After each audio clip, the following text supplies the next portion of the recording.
I'm not promoting them. They don't pay me. I'm not trying to plug them. I'm just saying my experience has been overwhelmingly positive, and it's a great place to go if you want to learn about cloud and have a safe place to do that. Wow, thank you, man. That I didn't. That's two awesome resources that I'm definitely gonna check out. And bonus was that Docker. So the more I'm learning about containers and stuff, the more I'm realizing how important it is to cloud and virtualization and stuff like that. So man, great insight. So my next question is about of all of the degrees, certifications, and experience that you have. I want you to rank like your top three that has been the most impactful in your entire career. Like from and just to kind of give you guys some insight into this freaking guy right here. We're at SOC.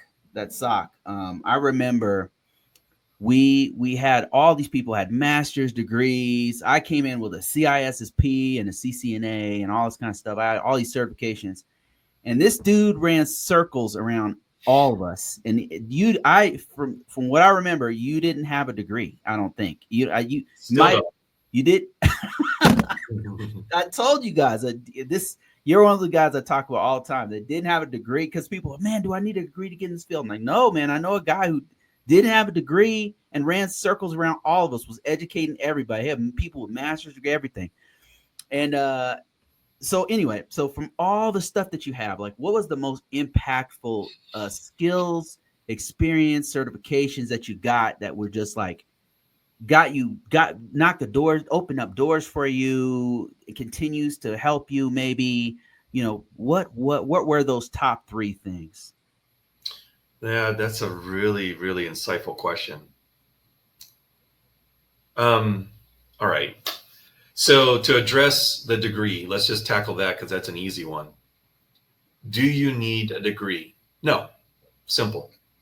Longer answer is it can certainly help if you have nothing else. If that's a route that you're interested in learning, and that's a route you feel comfortable with and you get the most from, by all means, go for the degree. But if going for a degree is going to cost you more anxiety because of the debt associated with going to college or university, maybe you don't have to do that. So that's one perspective, and I'll tell you what you can do here in a little bit. Second is about certifications. I have the personal belief that most certifications are just a check in the box. I have experience getting certified, and man, I have a very unpopular opinion, but most certifications are trash, in my opinion. And it's not to to speak ill of any certification program over another.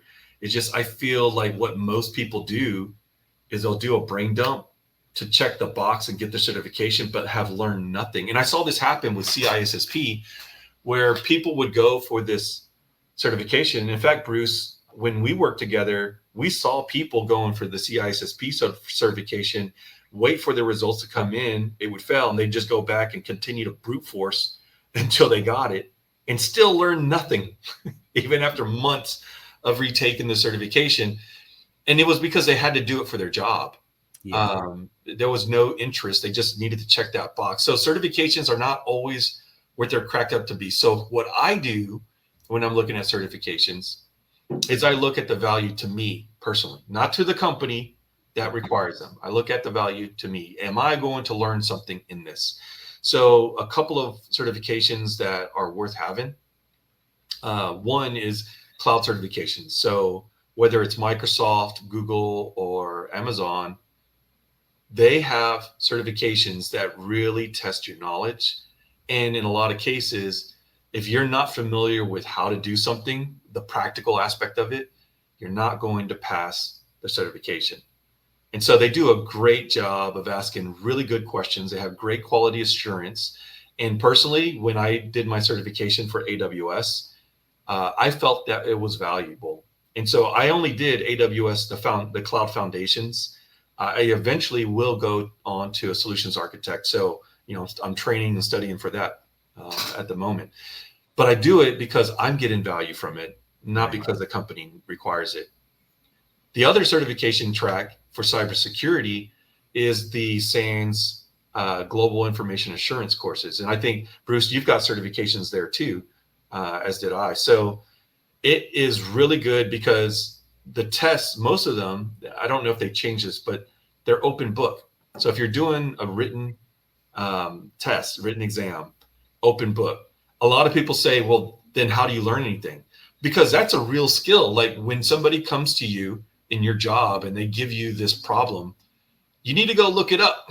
You need to open up the book and find an answer. You don't have to memorize it because that doesn't do you anything, but you do need to have the skill of being able to find an answer. And so open book to me makes a lot of sense, but don't be fooled. It's still not easy. You still have to have a sense of how to organize information and then find it in the book. So, I mean, it's still very grueling exam. But the other aspect of the SANS GIAC certifications is that there's a practical aspect as well. Yeah. So you can actually write a paper of a concept. Like I wrote one on how to use scripts to, one, identify vulnerabilities, and two, how to use scripts to patch and mitigate those vulnerabilities.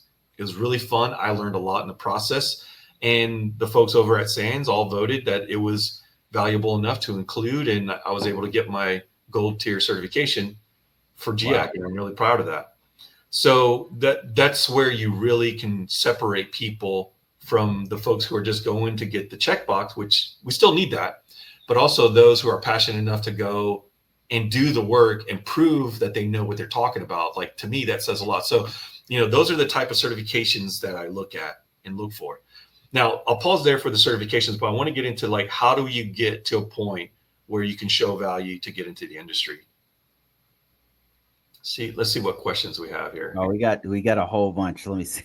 Okay. I'm gonna put them up on the board here that are relevant to what you're talking about. So Smooch says currently you don't need a tech degree with a YouTube and various avenues to learn. And then somebody said Rookie said I agree with what you're saying about certifications, Rob. Another one jumped in. Smooch says, professor certifications are not that relevant, like the CISSP, CISA, CRISC, CISM, but vendor-based ones like AWS, GCP, and SAP are great to have. If I can comment on that. Yeah. So I 100% agree. However, like, especially Bruce, I think you talk a lot about GRC. That's where stuff like CISSP, CISA, CRISC, CISM, yes. et cetera, that's where that becomes much more relevant. But if you're a tech head like me, yeah, those are less relevant, and vendor-based certifications are going to be more relevant. So, you know, it's going to be a mix depending on what you want to do. But I'm talking from a cloud security perspective, which is usually tech heavy. Yeah, great point. So I'll just to reflect on to put all a bow on all this, man. Like, I remember when we were at that SOC, I had all these certifications, and I had the CISP and all that stuff. I didn't have a SANS core. I don't have a SANS certification, but the value of it was on display because everybody who had one was running circles around us, and I'm like, you can see it. Yeah, I was so impressed.